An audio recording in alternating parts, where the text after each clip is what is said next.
Hello and welcome back to another update where I cover the latest developments throughout the front line in the Russo-Ukrainian war. It is your host Weeb Union, and in this one the Russians have managed to capture the town of Oleshnya in the northeastern section of the front line. This leaves only a single village that is contested, remaining under Ukrainian control in what they previously held of the Kursk region. The Russians also managed to advance to the west of Kamyanka across the Oskil River line, where they continue their offensive operations to expand the bridgehead across the river line and have managed to capture a significant portion of a forest patch area that allows the Russians to improve their positions across the Oskil River line. The Russians also continue advancing across the Serebets River line, where they've managed to advance in 3 separate directions, attacking new towns, expanding their control over one, and capturing fortified positions. The Russians also managed to advance here to the west of Niu-York as they continue their offensive operations towards the fortified positions of the Ukrainians in between Turets and Pokrovsk. The Russians also continued advances east of Pokrovsk in their renewed offensive east of the city, flanking the city from both the eastern and western flanks as they continue offensive operations in the eastern section of the front line. Starting out in the Kursk region, the Russians have now captured the town of Oleshnya in its entirety, as well as the border area in the northern section. This leaves only a small portion of the Kursk region remaining under Ukrainian control. The Russians are very close to full control over the Kursk region, as the Ukrainians only have 2 streets remaining of Goranel remaining under their control, which is being contested by the Russian forces just outside the town. The Russians would here look to gain full control over the Kursk region, following which we will see increased efforts by the Russians to advance along the main highway towards Yunakivka, ahead of the anticipated Russian offensive towards the city of Sumi within the Sumi region. Fighting also continues within the Belgorod region, where despite the Russians kicking the Ukrainians out of all of the towns within the Belgorod region, the Ukrainians continue their attempts to establish a proper foothold across and to re-enter these towns. However, so far their attempts are failing. The Russians are not attempting to push them completely out of the border area because the Ukrainians remain on the offensive. Instead, the Russians are digging in near the outskirts of the towns to prevent another foothold by the Ukrainians within them. So heavy fighting continues in the northern section of the front line with no significant developments, but the Russians have the initiative in the Kursk and Sumi regions. In the eastern section of the front line, the Russians continue their advances across the Oskil River line, gaining control over a large forest patch area and section of the Oskil River line west of Kamyanka, where they develop offensive operations to gain control over the road here to the west of the town. The Russians would at that point have full control over the road from the Vorishna through the south of Iholivka along the Oskil River line towards Kamyanka, connecting both of these towns. The Russians are here looking to gain full control over this road and create a buffer zone around it to properly supply their forces and connect their forces, acting and developing offensive operations between the Vorishna and Kamyanka. The objective is to develop offensive operations across the Oskil River line to a larger size, which will allow them to gain control over a significant portion of the border area and the roads connecting their forces in the western bank of the river line to develop offensive operations both in the north towards Vovchansk and along the border area, and to the south towards Kupiansk. The Russians have here previously advanced along the towns in the northern flank of Kupiansk, looking to secure the entire road from the Vorishna to Kupiansk and create a buffer zone around that as well to supply their forces between the Vorishna and Kupiansk to the south and the Vorishna and Tupoli to the north. Along the Serebets River line, the Russians have also managed to advance in this section, where they continue offensive operations towards Novomikhailivka, gaining control over a fortified position to the south of the town, as well as the forest lines connecting the Russian forces near Katerinivka with the forces near Novomikhailivka. Fighting is taking place over the fortified positions to the east and to the west of the town, while the town itself has already been abandoned by the Ukrainian forces due to the heavy fighting in the area.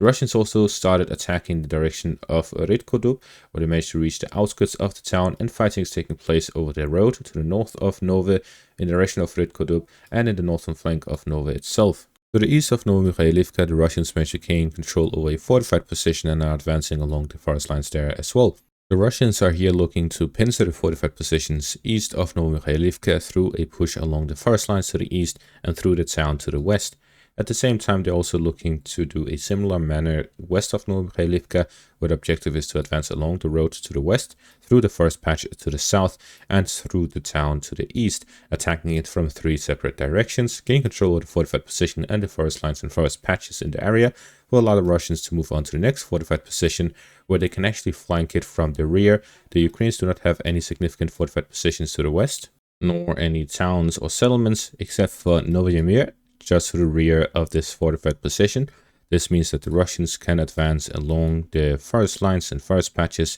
along the west side of the road to advance towards Novoyemir, cutting it off and separating it from the fortified position, flanking the fortified position from the rear, and then moving up along the road towards the final fortified position to the north, which will allow the Russians to then connect with the intersection here between fortified positions to the east and to the west. The Ukrainians had 2 lines of defense west of the Serebets River line, the one connected from Bilorivka to the south to Katerinivka in the north, and the ones from Novolyubivka to the south towards Novomikhailivka to the north, both of which are connecting at Novomikhailivka, following which the defensive line continues in a single file towards Oleshnya, following which there is this intersection between Khrekivka and Oleshnya near Druzhlyubivka. Therefore, the town of Druzhlyubivka is the town which connects to the next line of defense, which is a line that is east of Borova, connected all along the side to the south and to the north, which acts as the first line of defense around Borova, and then there's the second line of defense around Borova. This means that the Russians near Oleshnya would be fighting over the final fortified positions that are along the Serebets River line and will be moving on to the next lines of defense, which are centered around Borova. The Russians would here act to gain control of the town of Oleshnya, Druzhlyubivka, and the town of Khrekivka in the east, following which they'll have that as a northern zone, that is a buffer zone between the Russian and Ukrainian forces centered around Borova, following which they'll likely act in the western and southern directions towards Liman and Losove instead. They will also look to improve the positions along the Serebets River line, gaining full control over the entire river line and the Luhansk region in its entirety, as there would be little to no defensive positions remaining and no towns remaining under Ukrainian control. This will allow the Russians to improve the positions and then start fighting over the Borova defensive lines centered around the supply hubs in Svatove, while the ones centered around Kreminna will be working on the southern flank. This means that each town and logistical hub will have each their own front line to focus on. Further south in the direction of the west of Niu-York, the Russians have managed to gain control over much of Sukhabelka, leaving just the eastern parts remaining under Ukrainian control. The Russians are fighting over the fortified positions to the north and to the east of the town, where they are fighting over the final remaining parts, where the Russians are starting to squeeze the Ukrainians away from the residential areas and into the fortified positions, which they are capturing one after another. The Russians are here looking to gain full control of the fortified positions near Sukhabelka, which are now isolated from other sections of the front line, while at the same time fighting over the rear of the defensive line between Sukhabelka and Kalinove. The Russians will likely gain full control over the fortified positions here in between Kalinove and Sukhabelka, as well as Sukhabelka and Niu-York, within the next few days to the next week or so. This will allow the Russians to significantly improve their positions here west of Niu-York and to develop offensive operations here west of Leonidivka along the high ground, along the fortified positions west of Novospassky and Shcherbinivka. This, combined with renewed offensive operations within the western parts of the city of Toretsk, will allow the Russians to gain full control over the towns and the fortified positions here on the western flank of Toretsk to develop offensive operations along the railways upwards towards the reservoir south of Kostiantynivka. It will also allow the Russians to start flanking the final defensive lines of the Ukrainians south of the reservoir to develop offensive operations along the main highway towards Oleksandro-Kalinove,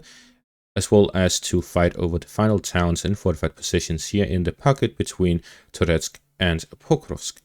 At the same time, the Russians also continue their offensive operations east of Pokrovsk, where they've managed to gain a foothold within the town of Mirolyubivka, where they have managed to enter the central parts, cutting off the southern parts from the supply lines, as the Russians now have fire control over the remaining crossing across the Kasany-Turets River. At the same time, the Russians have cut the town into two parts, the southern and northern parts. The Russians will look to gain full control over the town, which will flank the fortified positions along this defensive line here to the east. It will also allow the Russians to start fighting in the direction of Mykolaiivka, cutting off an additional part of the TO-504 highway, developing the offensive operations of the Russians on the eastern flank of Pokrovsk on a wider area, encapsulating both Mirnorod and Pokrovsk. And based on this, we see that the Russians are continuing their main offensive operations to the east of Pokrovsk and west of Toretsk, as they develop offensive operations in the southern parts of the Donetsk region, while at the same time they continue offensive operations across the Serbis River line in the northern flank of the Donetsk region. At the same time, they develop offensive operations into the Sumi region and across the Oskil River line as their main offensive operations, while they are also developing offensive operations slowly through the Zaporizhia section of the front line.